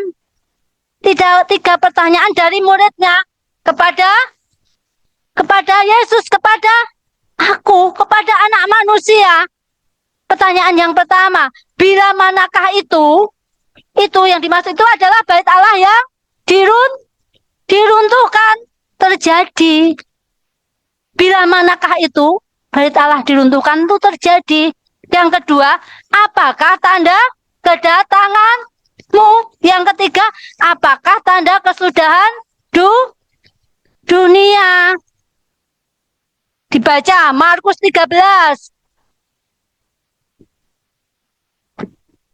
ayat 1-4. Khotbah tentang akhir zaman, bait Allah akan diruntuhkan. Ya, bait Allah akan diruntuhkan. Ketika Yesus keluar dari bait Allah, seorang muridnya berkata kepadanya, Guru, lihatlah betapa kokohnya batu-batu itu, dan betapa megahnya gedung-gedung itu. Lalu Yesus berkata kepadanya, kau lihat gedung-gedung yang hebat ini, tidak satu batu pun akan dibiarkan terletak di atas batu yang lain, semuanya akan diruntuhkan. Ketika Yesus duduk di atas bukit Zaitun berhadapan dengan bait Allah, Petrus, Yakobus, Yohanes, dan Andreas bertanya sendirian kepadanya, katakanlah pada kami bila manakah itu akan terjadi, dan apakah tandanya, kalau semuanya itu akan sampai kepada kesudahannya. Ya, Markus 13 ayat 1-4, judul di atasnya adalah Bait Allah akan diruntuhkan. Ayat 1. Ketika Yesus keluar dari bait Allah, seorang muridnya berkata kepadanya, Guru, lihatlah betapa kokohnya batu-batu itu dan betapa megahnya gedung-gedung itu. Lalu Yesus berkata kepadanya, kau lihat gedung-gedung yang hebat ini. Tidak satu batu pun akan dibiarkan terletak di atas batu yang lain. Semuanya akan diruntuhkan. Ayat 3. Ketika Yesus duduk di atas bukit Zaitun berhadapan dengan bait Allah, Petrus, Yakobus, Yohanes, dan Andreas bertanya sendirian kepadanya, katakanlah kepada kami, bila manakah itu akan terjadi? Ya, dalam ayat 4 ini ada 2 pertanyaan. Bila manakah itu? Itu tuh menunjuk pada apa? Menunjuk pada apa? Bait Allah yang diruntuhkan. Bila manakah itu akan terjadi? Apakah tandanya kalau semuanya itu akan sampai pada kesudahannya? Ya, dibaca lagi. Lukas 21. Ini diperhatikan ya, ini ya. Yang ini diperhatikan semuanya. Jangan ngantuk-ngantuk, dicatat. Ini penting yang ini. Lukas 21 ayat 5-7. Bait Allah akan diruntuhkan. Ketika beberapa orang berbicara tentang bait Allah dan mengagumi bangunan itu yang dihiasi dengan batu yang indah-indah dan dengan berbagai-bagai barang persembahan, berkatalah Yesus, apa yang kamu lihat di situ akan datang harinya di mana tidak ada satu batu pun akan dibiarkan terletak di atas batu yang lain. Semuanya akan diruntuhkan. Dan murid-murid bertanya pada Yesus, katanya, Guru, bila manakah itu akan terjadi? Dan apakah tandanya kalau itu akan terjadi? Ya, Lukas 21 ayat 5-7. Ini judulnya di atas, bait Allah akan diruntuhkan. Tuh, Kak.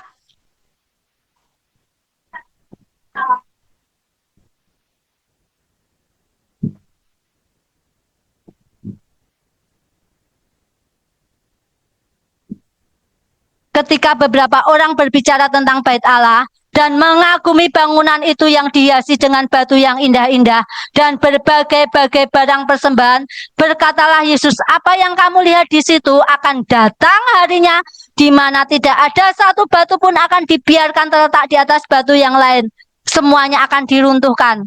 Ayat 7, dan murid-murid bertanya kepada Yesus, katanya, Guru, bila manakah itu? Itu tuh berarti apa? Bait Allah diruntuhkan, akan terjadi, dan apakah tandanya kalau itu akan terjadi? Ya, dari 3 Matius, Markus, Lukas yang tadi sudah kamu baca tentang keruntuhan bait Allah, apakah itu sudah digenapi? Sudah digenapi belum?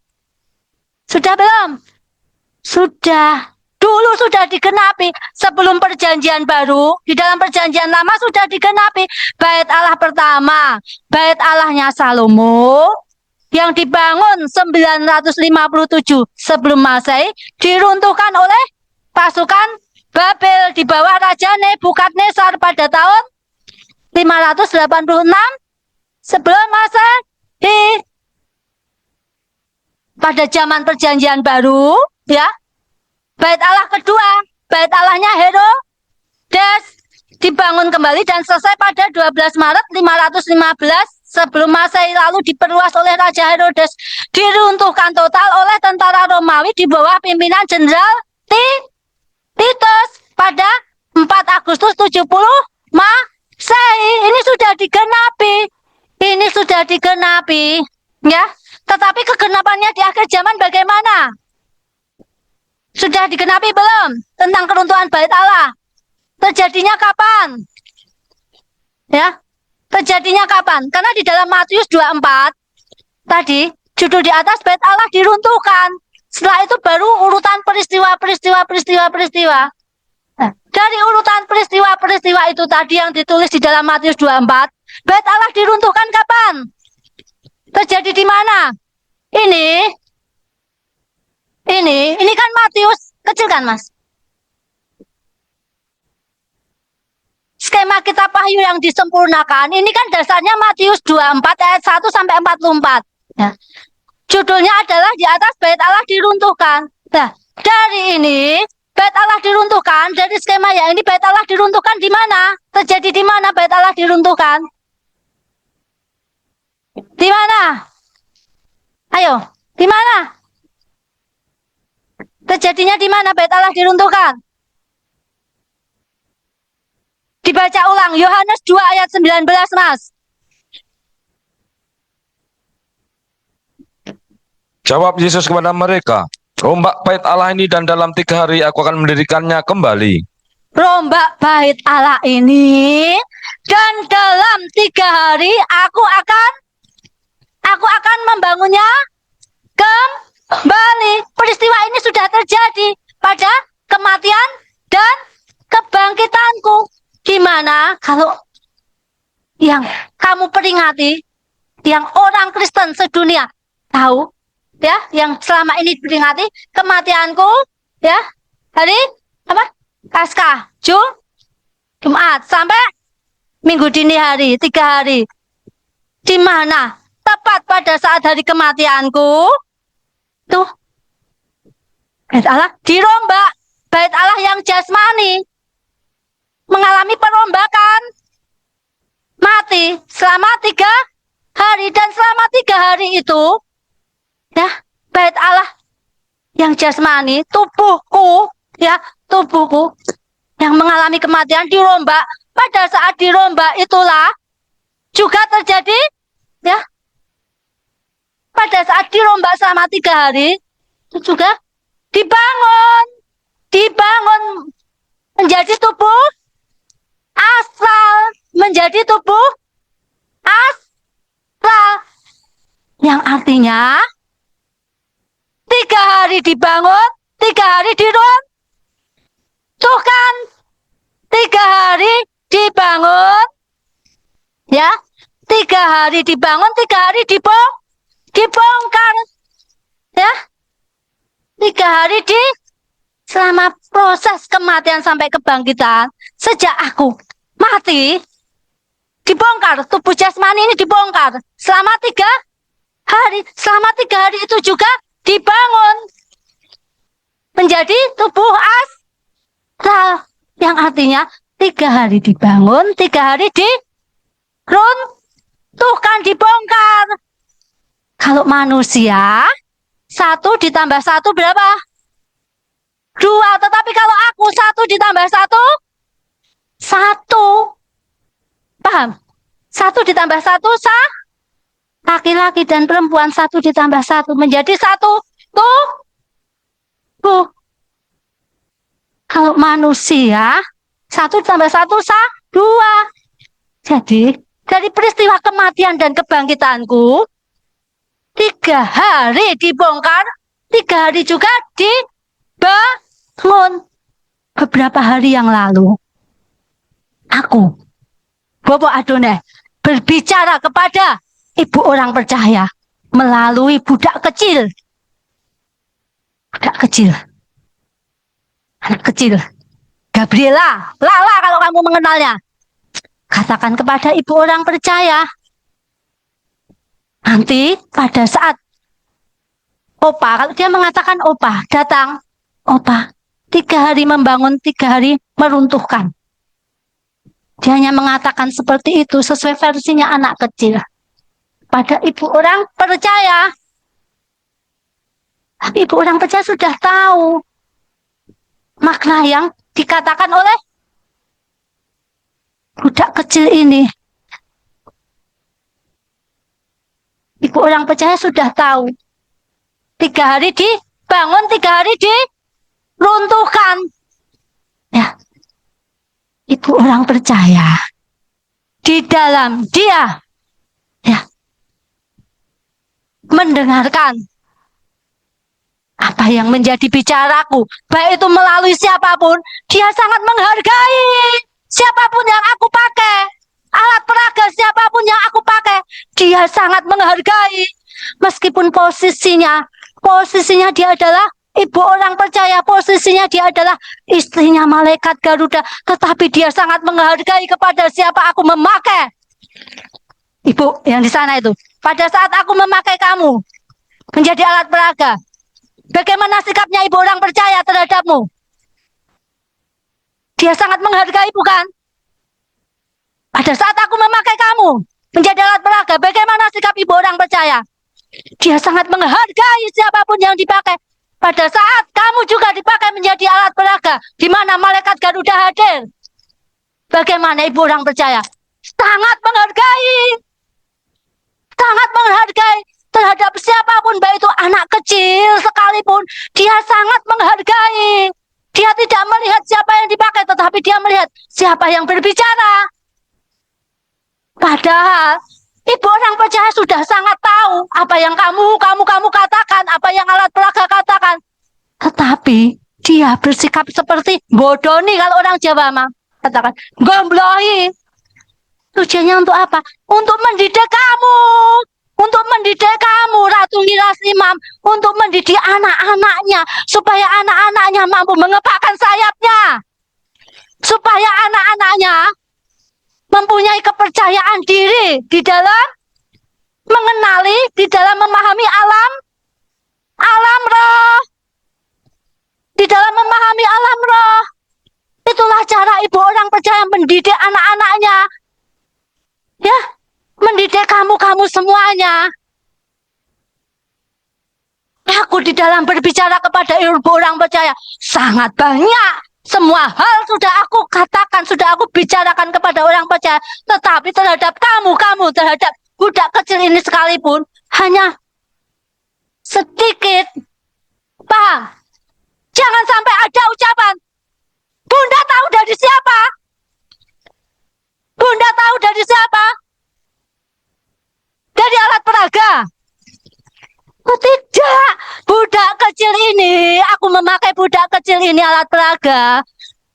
Aku hanya memberi pengetahuan sedikit, tetapi kepada ibu orang percaya dan malaikat Garuda, semuanya sudah aku curahkan. Tetapi Ibu orang percaya membukakan kepada kamu step by step, setahap demi setahap sesuai dengan perintahku. Tidak semuanya dibuka, dibicarakan, tidak. Tidak. Itulah cara ibu orang percaya mendidik anak-anaknya supaya anak-anaknya mampu mengepakkan sayapnya, mampu nanti bisa diajak terbang tinggi di dalam perjalanan mempelai dari satu ujung langit kepada ujung langit lainnya. Paham? Paham semuanya di sini? Jangan pernah ada lagi terucap perkataan, Bunda tahu dari siapa?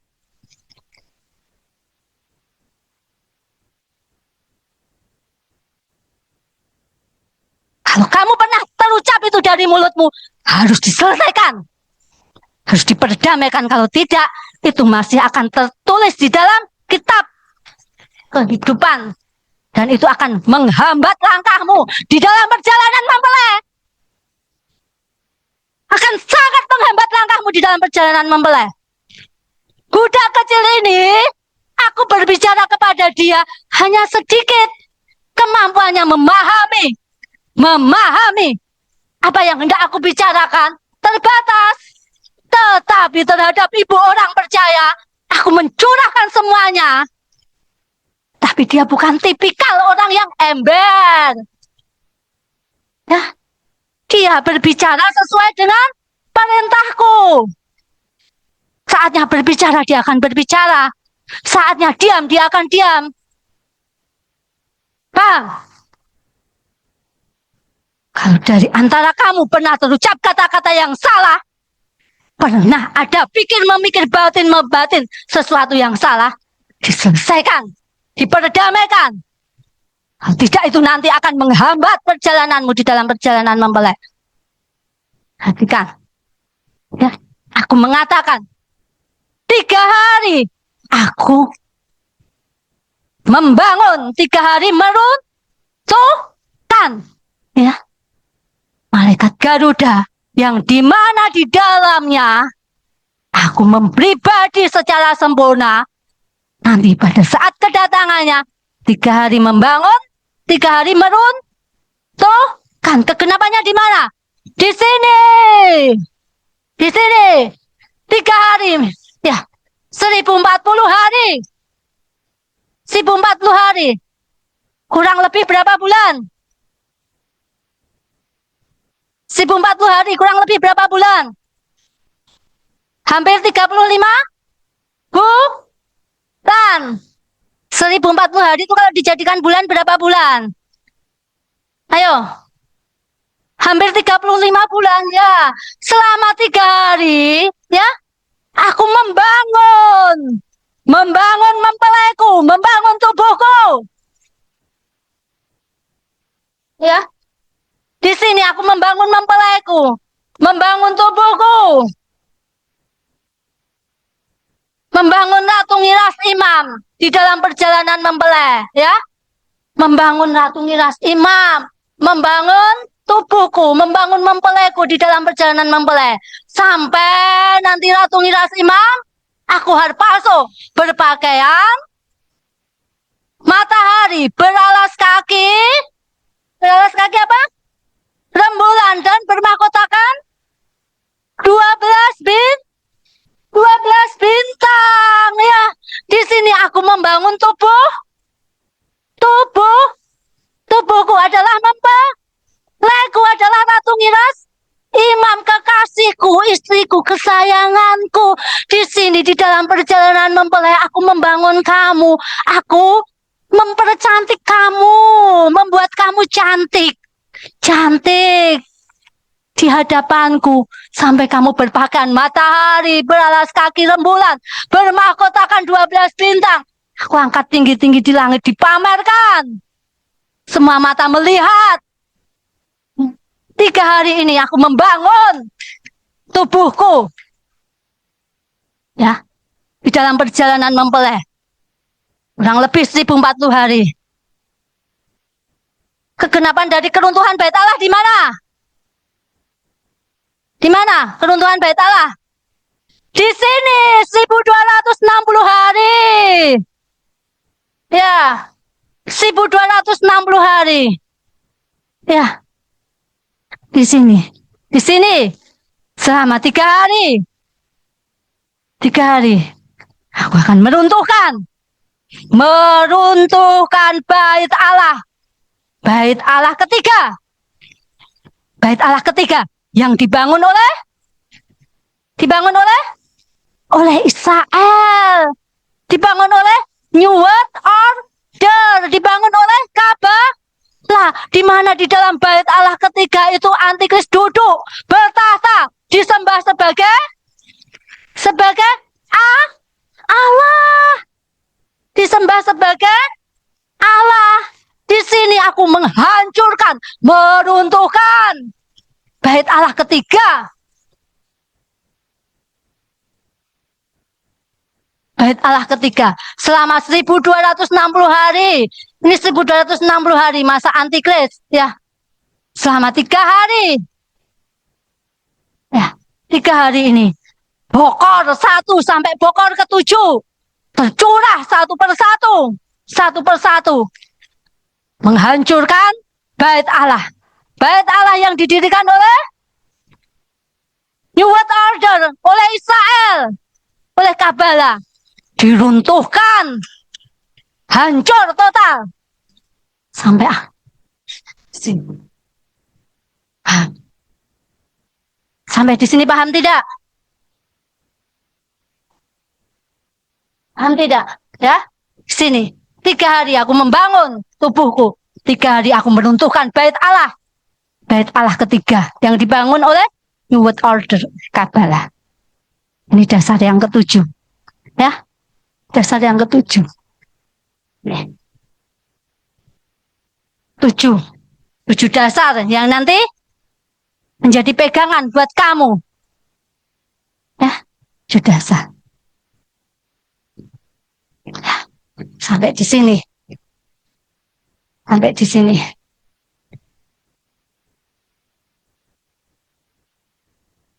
Sudah paham? Ya. Untuk pertemuan selanjutnya, aku akan membukakan tentang ini. Tentang ini. 3,5 tahun masa antikris sampai selanjutnya. Ya, untuk pertemuan selanjutnya. Ya. Ditopang dalam doa supaya budak kecil ini mampu memahami apa yang menjadi bicaraku. Ya, karena aku berbicara melalui dia. Dia yang adalah ujung tombak. Ditopang dalam doa supaya budak kecil ini memahami apa yang hendak aku bicarakan kepada Ratu Ngiras Imam.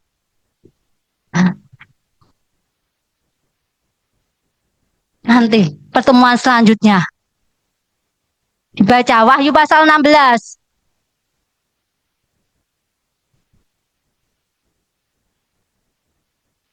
Ayat yang ke-10. Dan malaikat yang kelima menumpahkan cawannya ke atas tahta binatang itu, dan kerajaannya menjadi gelap, dan mereka menggigit lidah mereka karena kesakitan. Ya, berhenti. Ini adalah pokok kelima.